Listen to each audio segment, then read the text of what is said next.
Guys आज मैं शुरू करा रहा हूँ exercise 1.4 of maths real numbers. Exercise 1.4। ये एक्सरसाइज शुरू कराने से पहले मैं एक चीज़ बताता हूँ। जैसे किसी के डिनोमिनेटर कोई भी एक होता है टर्मिनेटिंग, एक होता है नॉन टर्मिनेटिंग। टर्मिनेटिंग क्या होता है? एक होता है नॉन टर्मिनेटिंग। टर्मिनेटिंग टर्मिनेटिंग क्या होता है? कोई ऐसी डिजिट्स जो खत्म हो जाए, जैसे 1.2 खत्म हो गई, जैसे 1.7, जैसे 2.33 कस खत्म हो गई, जैसे 1.71 ये खत्म हो गई और नहीं जा रही। नॉन टर्मिनेटिंग होता है 1.31 31 31 ऐसे चलती रहेगी। जैसे 1.41 71 1111 ऐसे चलती रहेगी। जो खत्म नहीं होती वो नॉन टर्मिनेटिंग है। टर्मिनेटिंग मतलब खत्म होना, नॉन टर्मिनेटिंग मतलब खत्म ना होना, चलते रहना। अब खत्म टर्मिनेट वही होती है जिसके डिनोमिनेटर में जैसे कोई डिजिट है, वो टर्मिनेट तब होती है जैसे कोई डिजिट है 13। वो टर्मिनेट कब होगी? जब उसके डिवाइड में 2 की पावर n हो, या फिर 2 की पावर, या फिर 5 की पावर n हो। 5 की पावर n या m कुछ भी ले लो, 5 की पावर m हो, या फिर दोनों हो, 2 की पावर n 5 की पावर m, या तो दोनों हो, या तो 2 की पावर n हो, या तो 5 की पावर n हो, या तो दोनों हो। जिसके डिनोमिनेटर में ये इनमें से कुछ भी एक चीज है ना, वो हमारी टर्मिनेटिंग है। ठीक है, अब फर्स्ट पार्ट लो। 13/3125 3125 के फैक्टर्स करो। 3125 इसके मैं फैक्टर्स करता हूं। सबसे पहले पीछे 5 है तो 5 से कर दिया। 5 6 30, 5 2 10, 5 5 25। तो अब दोबारा 5 से किया। 5 1 5, 5 2 10, 5 5 25।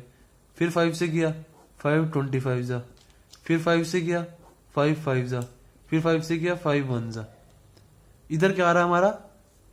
13 अपॉन में 5 की पावर 5, मतलब हमारा 5 की पावर में कुछ आ रहा है।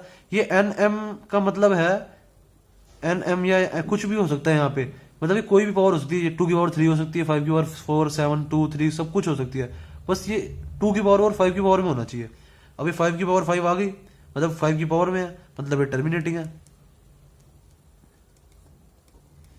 जो भी डिजिट के डिवाइड में 2 की पावर n या 5 की पावर n या 5 की पावर m कुछ भी ले लो, या दोनों हो, 2 की पावर n और 5 की पावर m दोनों हो, वो टर्मिनेटिव होती है। अगर इसके अलावा कुछ भी होगा ना, इसके अलावा जैसे यहाँ पे 7 की पावर 3 होता, यहाँ अगर 7 की पावर 3 होता, मान लो अगर होता, तो ये नॉन टर्मिनेटिंग होती, तो ये नॉन होती, फिर नॉन टर्मिनेटिंग।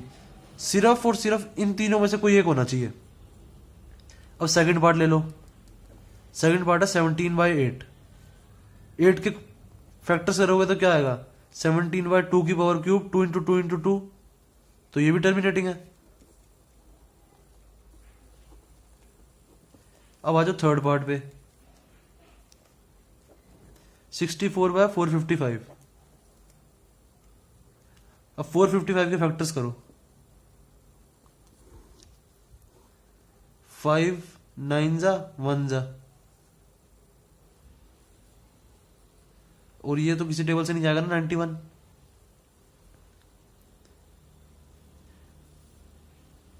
नहीं 7 से जाएगा। 7 7 1 जा 7, 7 3 जा 21। अब 13 1 जा। अब इसके तो डिनोमिनेटर में कुछ आ ही नहीं रहा, सिर्फ एक ही 5 की पावर n आ रही है, बाकी अलग अलग भी आ रहे हैं। अगर कुछ भी अलग आएगा तो वो नॉन टर्मिनेटिंग है। 64/5 इंटू 7 इंटू 13 लिख सकता हूं मैं इसको 455 में, क्योंकि इसके ही तो प्राइम फैक्टर्स हैं, तो ये नॉन टर्मिनेटिंग है।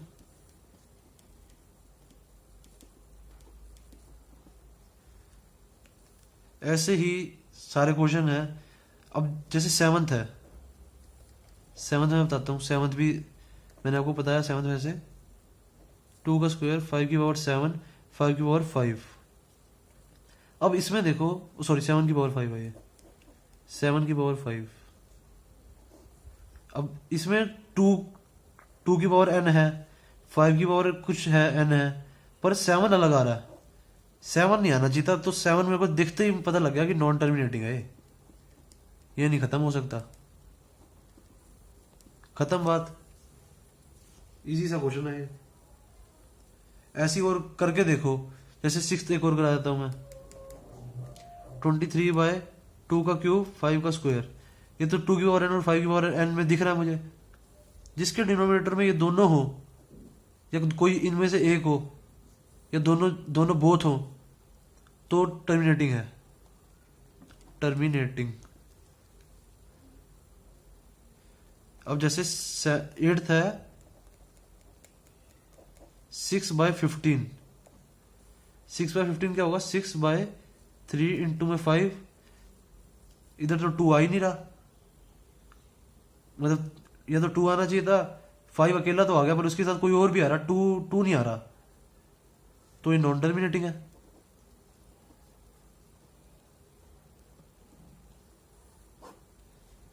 खत्म। पहला क्वेश्चन तो हमारा हो गया। बाकी सारे ऐसे ही करके देख लेना, जो प्रॉब्लम है वो मेरे से पूछ लेना। मैंने बाकी मतलब 7-8 तो मैंने करा दिए हैं, 6-7, बाकी 1-2 रह गए होंगे। अब सेकंड क्वेश्चन में कह रहे हैं write down the decimal expansion of those rational numbers in question 1। जो क्वेश्चन 1 में जो रैशनल नंबर दिए हुए हैं, सारे रैशनल नंबर ये पी बाय क्यू की फॉर्म में in question 1 above which have terminating decimal expansion. कह रहे हो अब उनके डेसिमल एक्सपेंशन लिख के बताओ जिनको आपने टर्मिनेटिंग कहा है। जैसे ये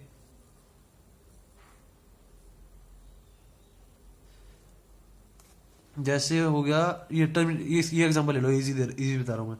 17/8, इसको मैंने टर्मिनेटिंग कहा है, टर्मिनेटिंग कहा ना मैंने इसको। तो अब इसको मैंने टर्मिनेटिंग कहा है, तो ये कह रहे हैं कि इसकी डेसिमल एक्सपेंशन अब बता के दिखाओ। अब 17/8 क्या होगा?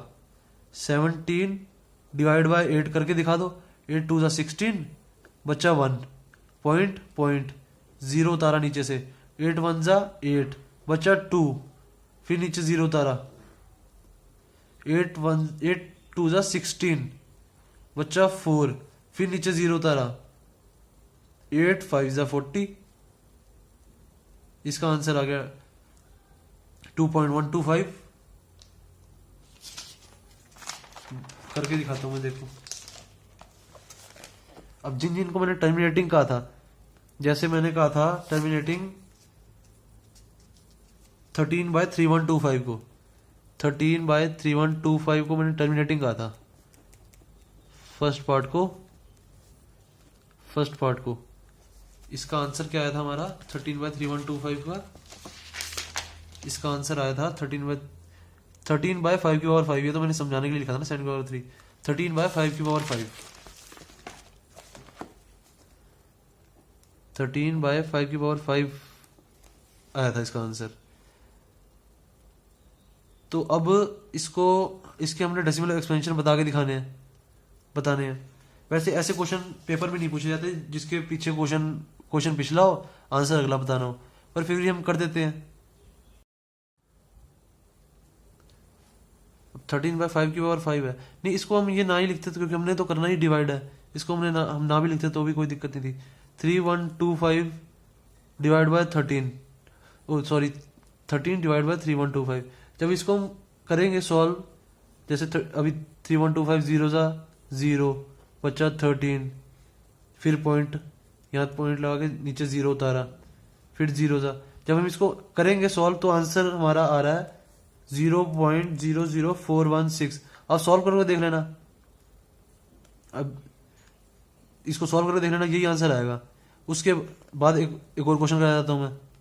सेकंड पार्ट जो था हमारा 17/8, ये अगर क्वेश्चन आएगा तो ऐसे इजी आएगा, इतना मुश्किल नहीं आएगा। ये डिवाइड इतना मुश्किल करके इतनी देर बंदा लगे रहेगा। बोर्ड्स में इतने मुश्किल क्वेश्चन नहीं आते, ये मुश्किल नहीं है, पर डिवाइड लंबे क्वेश्चन है क्वेश्चन जरा सही। अब 17/8 है, तो इसको 17 को 8 से डिवाइड करो। 8 2 16, बच्चा 1, पॉइंट 0 आया नीचे। 8 1 8, बच्चा 2, फिर नीचे 0 उतारा। 8 2 16, बच्चा 4, नीचे 0 उतारा। 8 5 40, खत्म। इसका आंसर आ गया 2.125। ये कह रहे थे करने के लिए। अब अगला क्वेश्चन देखते हैं, क्वेश्चन थर्ड। ये क्वेश्चन जो क्वेश्चन 2 था, ये क्वेश्चन नहीं पूछा जाता कि पिछले क्वेश्चन से देख के बताओ कि अगला क्वेश्चन में क्या होगा, ऐसे कभी नहीं कुछ पूछा जाता। वैसे पूछ लेंगे कि 17/8 का आंसर निकालो, क्या आएगा, बताओ कि टर्मिनेटिंग आएगा नहीं आएगा। तो हमने आंसर निकाल के बताया, हमने कहा टर्मिनेटिंग है। और टर्मिनेटिंग, अगर खाली टर्मिनेटिंग या नॉन टर्मिनेटिंग बताना हो बिना सॉल्व करे, तो मैंने आपको बता ही दिया कि अगर 2 की पावर n हो या 5 की पावर n हो या फिर दोनों हो, 2 की पावर n या 5 की पावर n, तो वो टर्मिनेटिंग है। वो तो मैंने आपको सीधा डायरेक्ट फॉर्मूला बताया जो फर्स्ट क्वेश्चन में यूज होगा, 1.4 के फर्स्ट क्वेश्चन में। उन्होंने कहा बिना सॉल्व करे बताओ। अब क्वेश्चन थर्ड क्या कह रहा है हमारा, the following real numbers have decimal expression as given below. ठीक है, the following numbers have decimal expression as given below. In each case decide whether they are rational और not. If they are rational and of the form p by q, what can you say about the prime factors of q? देखो, सबसे पहले first part लो। ये कह रहे हैं कि हमें डेसिमल एक्सपेंशन दी हुई है 43.123456789। ठीक है, ये हमें डेसिमल एक्सपेंशन दी हुई है। तो ये कह रहे हैं पहले बताओ कि ये रैशनल है या नहीं है। ये तो साफ पता लग रहा है कि ये आगे नहीं बढ़ रहा। इसको हम डेसिमल को अगर हम हटा देंगे, हमने डेसिमल को ऐसे हटा दिया और नीचे लगा दिया, डेसिमल की जगह 1 लगा दिया, और बाकी ये 1 2 3 4 5 6 7 8 9 है, तो 9 जीरोस लगा दी, 9 जीरो लगा दी, तो पी वाई क्यू की फॉर्म में आ गया, तो ये रैशनल है। सेकंड साफ पता लग रहा है सेकंड रैशनल नहीं है, क्योंकि सेकंड में हमारे डॉट्स आ रहे हैं। डॉट्स को हम पी वाई क्यू की फॉर्म में नहीं लिख सकते, क्योंकि हमें क्या पता वो कितने आगे जा रहे हैं, हमें नहीं पता कितने आगे जा रहे हैं वो। तो ये हमारा इरेशनल है। फर्स्ट हमारा रैशनल था। थर्ड जो है हमारा वो है बार में। बार में आपको अगर याद होगा हमने 9th में किए हैं कि 0.7 बार को प्रूव करो कि रैशनल है, हम करते थे ये। तो ये भी रैशनल, इसका प्रोसीजर होता है। 9th में हमने प्रोसीजर किया था पूरा। इसको इधर प्रोसीजर नहीं करके बताना, बस इधर हमें बताना कि ये रैशनल ही है। तो फर्स्ट एंड थर्ड है हमारे रैशनल और सेकंड है इरेशनल। अब कह रहे हैं कि if they are rational and the form of p by q, what can you say about the prime factors of q. Prime factors of q क्या होंगे, मैंने आपको बताया था इस प्राइम फैक्टर्स ऑफ क्यू हमारे इस फॉर्म में होंगे 2 की पावर n या 5 की पावर n और बोथ।